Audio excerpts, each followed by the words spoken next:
about 2 summers ago when I started this suicide prevention ministry, and no part of me wanted to. When this happened at age 23, I didn't really tell anybody. It's not something I'm proud of. One of my friends asked me, isn't it so much fun you to travel around the country and talk to all these people? And I was like, yeah, talking about hope is fun, and talking about my story is not. Like, this is not joyful for me to talk about this stuff. It's awkward and messy, and we don't know how to, and I don't know how to, and I lived it. But I just know that we have to do something about this, and I'm so thankful that your company is. I'm so thankful for that video. I got to watch it. It's incredible. It's so well done. And I'm thankful that you invited me to be here, because as much as I don't want to talk about it, we have to. We have to find a way to talk about it. I teach elementary school. I'm missing my kiddos today. I'll be flying out early tomorrow so I can go teach back. I teach elementary school. But 3 years ago, we lost 2 students, a teacher, and a principal, all in the same year to this. And I just knew that I had to do something. So I didn't know what that would look like, but it's turned into this. It's turned into something really great. So I just know that at the very base level, I'm here to get people talking about things that we don't know how to talk about, and just trying to be an example of that. So we're going to start with a few things that I think we as a culture don't really know how to talk about. Here's one. Grown men and fanny packs. I don't know if this happens here. It's just something about it. It's just very awkward to me. And then you add the sandals and socks. No thanks. Pull away? Okay. There are over 70 flavors of Oreo now. I brought you some in the back to try some of the weird flavors. Like, do we need any more flavors? That's awkward. I don't know how to talk about that. This, okay? So, I turned 30 this summer. So I know I don't look 30, but I thought I could, relate to kids, and then this whole thing happened, and I was like, well, I'm officially old, because I don't get it. I don't know what's going on there. And then this is a real thing. You can Google it. So there are these people who dress their cats up like Hitler, and on the one hand, it's like he might be the worst person who ever lived. And on the other hand, the cat's kind of cute. He's like, I can have photos? I don't know how to talk about that either. And of course, depression and suicide, right? That's what we're actually here to talk about. I want us to laugh too. It's a hard topic, but that's why I'm here, to equip and empower you to have real conversations about depression and suicide, to know, to recognize this maybe in yourself, in your loved ones, in the people around you on the line, so that you're prepared that when this happens, and that you know just how prevalent it is around us. So this morning I'm going to tell you just little parts of my story, and we'll use my story to just kind of recognize some warning signs. So this cute adorable little blonde thing up there, that's me. But what those smiles aren't telling you is just the pain that I was living through in my childhood. So I grew up with an alcoholic father who just caused tons of pain in our lives and tons of chaos. Going home, I didn't know if it was going to be a chair-throwing day or a jokey day, and our house was constantly in foreclosure, our cars were being repossessed. And I was kind of a mess, just as a kid. I tried to do everything I could to make people happy and to do the laundry or so no one would yell. But nothing I did was ever going to just fix the pain that we were living in. So fast forward to age 12, my dad took off. He had burned through most of our money, even having an affair, and he left. And my life returned to some peace for the first time. I remember going home after school, after he left, and just taking a deep breath, because it was quiet in my house, and for the first time in a long time I felt safe again. And on the outside, I really kept things together pretty well. I started on the basketball team in my middle school. I had straight A's. I actually went to Plymouth Middle School, and our jerseys said the PMS Panthers. I think that went through somewhere, not so much. But you would never have known the tough stuff that was going inside. When I got to high school, 14, things really fell apart. My grades plummeted. I got a job to help us pay for things around the house, and I hid from the world, and things got really, really messy for me for a number of years. Started having some suicidal thoughts about just not wanting to be alive, thinking the world would be better off without me. And those lasted for a very long time, which you'll hear about in a little bit. And so what I didn't know at that age is what I was going through has a name. It's called depression. It's called depression. It's a real thing in our world, and we just need to know what it is and talk about it. So what depression is, it's ongoing feelings of worthlessness and hopelessness. It's not just having a bad day. It's feeling like things will never get better. The good news is that we as Christians know that there is an ultimate hope, that we have the hope in God, that we have the hope in Jesus, that surpasses all understanding, right? We have this peace and this love. And so we have that gift that we can share with people every single day. Sometimes I don't know how people get through life without that hope. I know that I didn't for a long time. But there's also sometimes it's often accompanied by lack of sleep, eating too much, eating too little. We'll talk about one of those signs in just a second.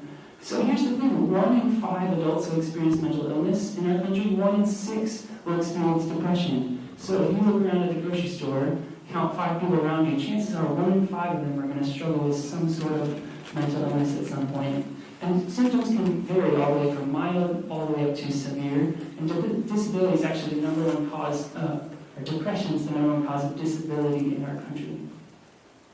Okay, so for teenagers, looking at those young people in our lives, whether that's your kids or your family, your friends, the average age is 14, which is my story. The same statistic, 20%, 1 in 5 will experience that. 80% of teen depression goes undiagnosed. And this can lead to lifelong struggles. Mine wasn't diagnosed until my mid-20s. So 12 years that I was battling this that I didn't even know. And untreated depression has a lot of troubling side effects for our kids. And so, to start, we have to call this what it is. It's a common and serious medical illness. Unfortunately, for some reason, when someone's struggling with something physical in their body, we say, go to the doctor, right? Or if you have the flu, like, get some rest, drink some fluids. But when someone's struggling with something in their brain, our first reaction usually is, cheer up, try harder. You know, you're just not trying enough. Instead of, maybe have you thought about seeing someone? Have you thought about asking for help? Have you thought about calling the Life Matters line that you have here? Have you thought about taking that next step to help yourself? And especially in the church, unfortunately, a lot of times we hear, you just need to pray, you need to push into God, you need to push into Jesus, read your Bible more. And a lot of times depression is just a chemical imbalance in your brain. And so no amount of time with your Bible sometimes is going to fix that. And I believe that God can and does heal people all the time. I think He still does that. I do. I believe that. But also He gave us medicine and things to help our bodies to just live the best lives we can. So what causes depression? Just a couple of things that we think. It could just be a chemical in your brain. Could be genetics. Might be just running your family. Could be a personality. So people with lower self-esteem are more likely to experience this. And then also environmental factors, all of which apply in my story. So what does it look like?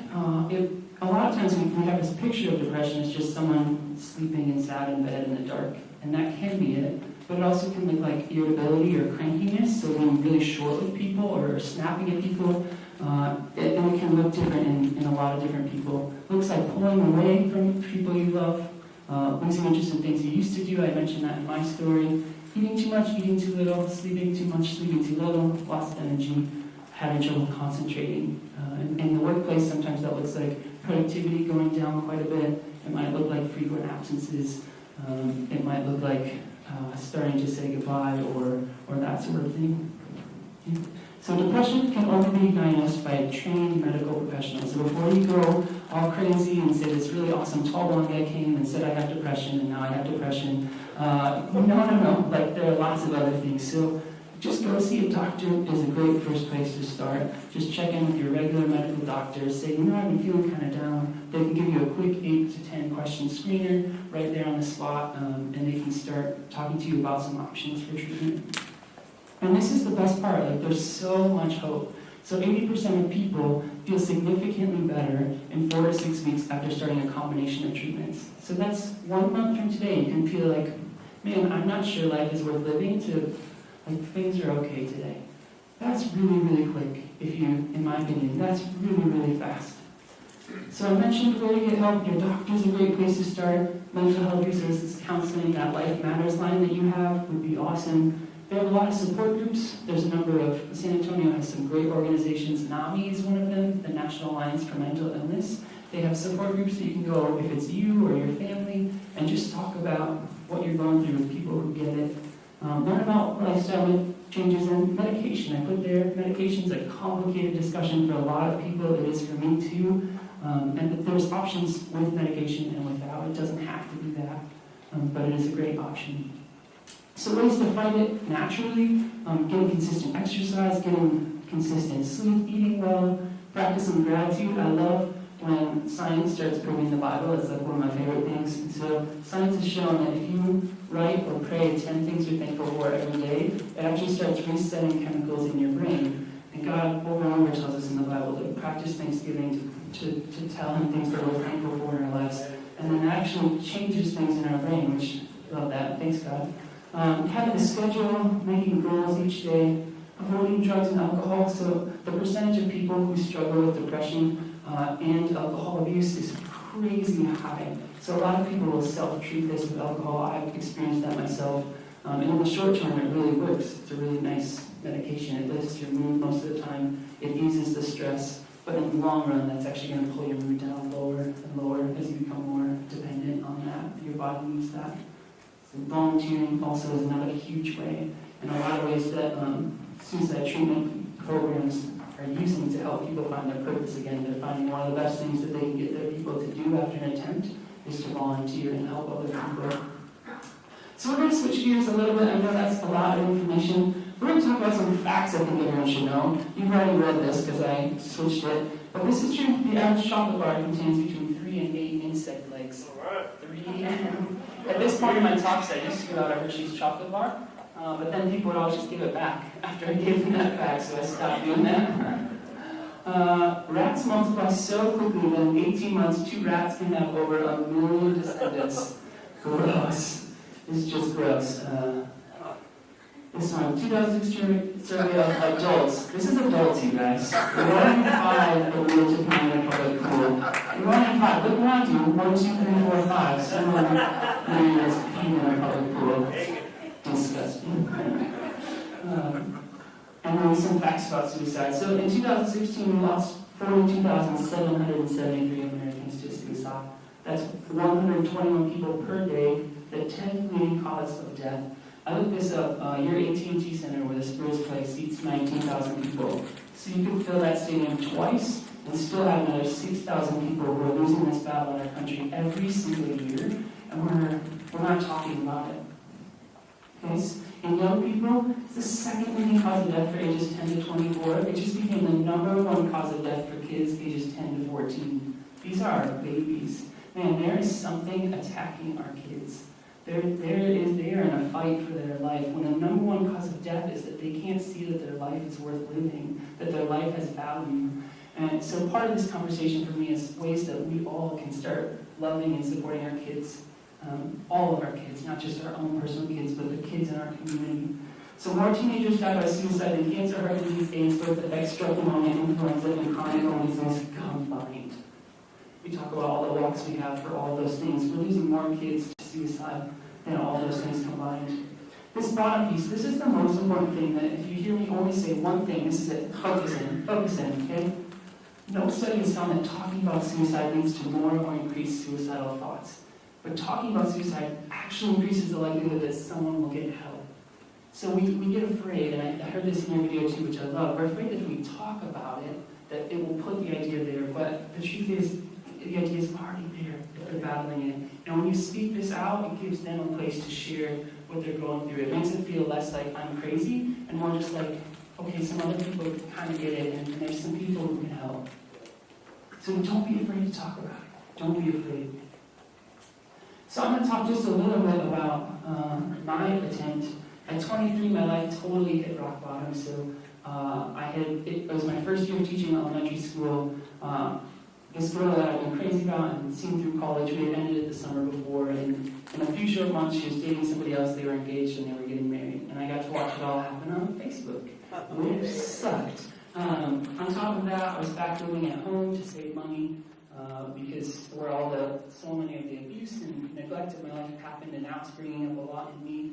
I ended up with a ton of student debt, so my family said they were going to help pay for things, and then partway through college they said they weren't. Our tuition, 2007, 2008, the stock market crashed. Our tuition jumped $7,000 a year. So when all was said and done, I didn't even really know what I was doing. I was the first person to graduate from 4-year college in my family, and I just was like, I'm going to do this. I ended up with over $90,000 of student loan debt without even knowing what I had done. And I was so ashamed and so embarrassed. And I thought, I'm never going to get out of this. Like, I'm never going to find someone who wants to marry someone with $90,000 of debt, on top of being a new teacher, making $26,000 a year and working 60 hours a week. I just hated my life. And I hated alcohol. I started my high school friends. I was back around them. They would just binge drink every Friday and Saturday night, shots. Drink until you forget your own name was the goal. And I actually loved that life for a little while. For those few hours that I could forget who I was, forget all the crap of my life outside. I loved it. But in the long term, just made everything worse and amplified the problems even more. So finally one day I was driving in my car and I just screamed at the roof of my car. I actually believed in God through this whole time. When you think, if someone's a Christian, they'll never battle depression or suicidal thoughts. That's not true. It hits everybody, all races, all age groups, all religions. And I just was screaming at the roof of my car. It's like, God, you must really hate me. If this is your plan, right? God has a plan for everybody. If your plan is for me to be here, you must really hate me because this is horrible. And I said, I've been battling these things for over 10 years. I'm going to do something about it. Either I'm going to do this, or I'm never going to think about suicide again. And so I picked a day. I picked Christmas Day, actually, because I thought that would be the least painful for my family. Like, even in planning the end, I was trying to be selfless. And unfortunately, with suicide, we always hear this word selfish. We hear it's the most selfish thing anyone can do. And I just want you to know that if you could feel what I was feeling for 5 minutes, the amount of pain that I was in just being alive, I don't know that you would say it was selfish. I don't know. If you could feel how intense those emotions were for me, I think you would say you would get it. And even in that moment, I was trying to be as selfless as possible. Even as crazy as that sounds, I didn't want to hurt anyone. I just needed a way out. And at the very basic level, that's what suicide is. It's when the pain is higher than your ability to cope. You don't have any other place to go. You don't know what to do to make things better. And you just want a way out. I don't think anyone wants to go through the pain of that act, whatever way they choose. They think that would be better than the pain they're living in. So if you think about a pain so intense, you wouldn't care about hurting the people you love the most.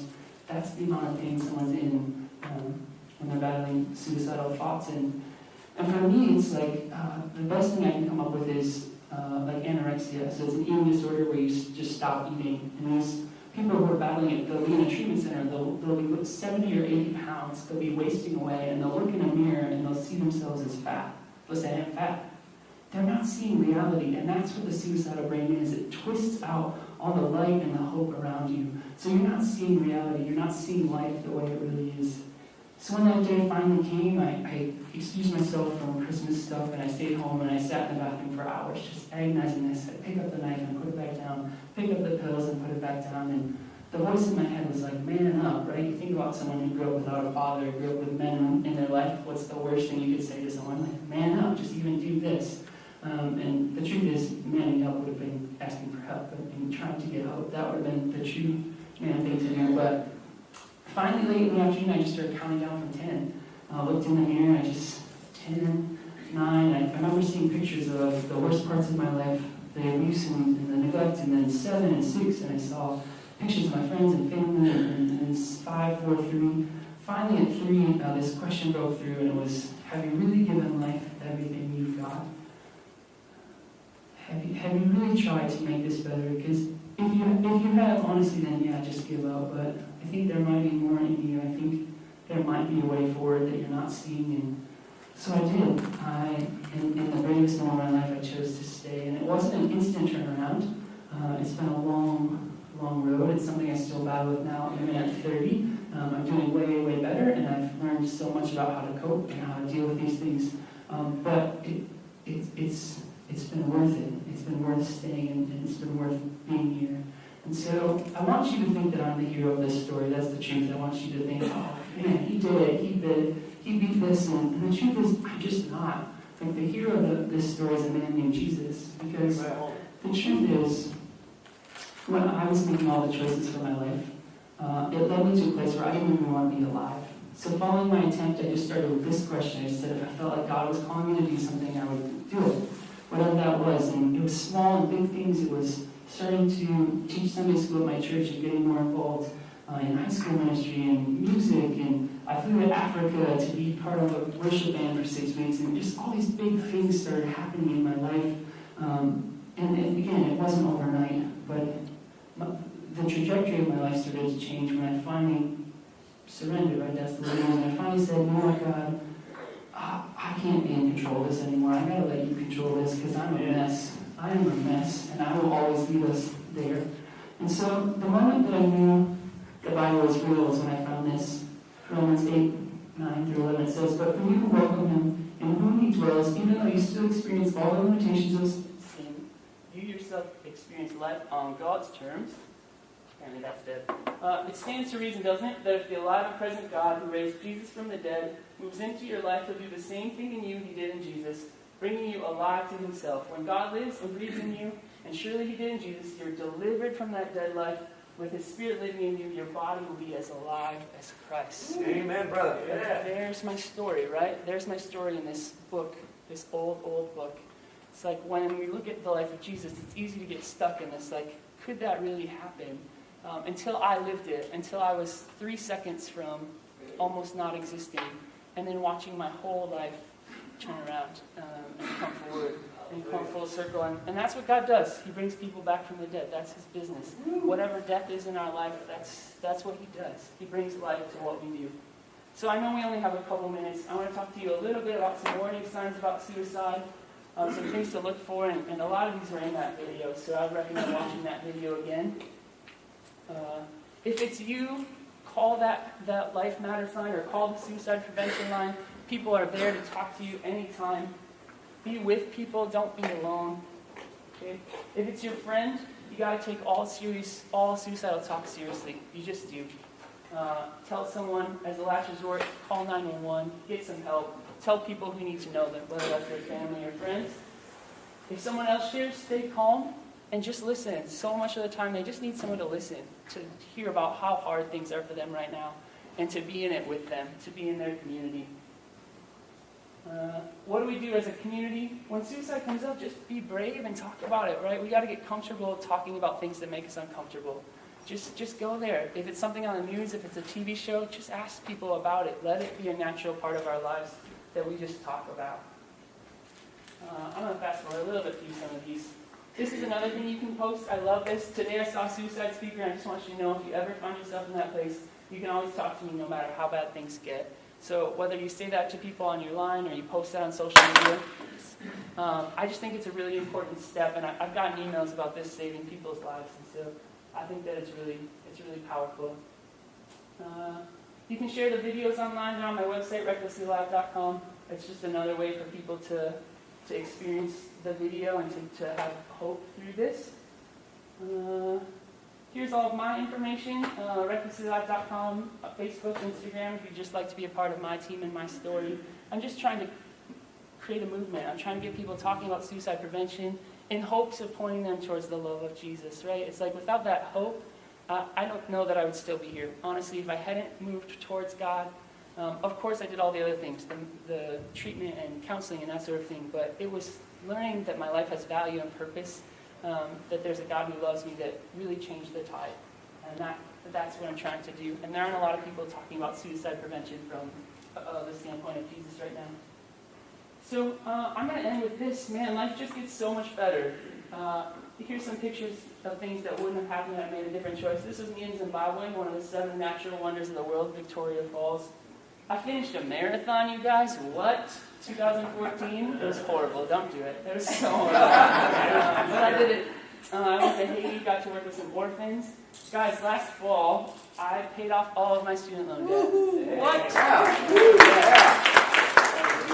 So if there's shame around debt or finances in your life, I ask you to go see Dave Ramsey. He's got an amazing website. That's what I did. I followed his plan to get out of debt.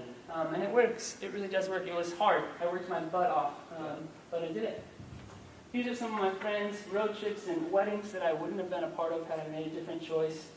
This is my sister, my amazing nephew. I cannot imagine not being part of his life. He's just the best. things I love to do, paddleboarding. I'm wearing a sweatshirt because it's Minnesota. It's freezing. I know, worship team. And so I'm just going to end with this, man. Have you really given life everything you've got? And whether you've experienced suicide or depression yourself, I just hope that you can find your purpose. Like, you were made on purpose for a purpose. There's a reason you're here. There's something in you that you were made to do and to work for and to change. And whatever that cause is, man, I hope that you just go for it and you invite other people to be a part of it. I hope that you invite them to your church or just to be a part of your community, and that you can just support people. I think that's what's missing in our world today, is this community piece and this piece of hope. And luckily we have that in God, and we have that in Jesus. And we have the ability to share that with other people we encounter every single day. So that's all I have. Thank you so much.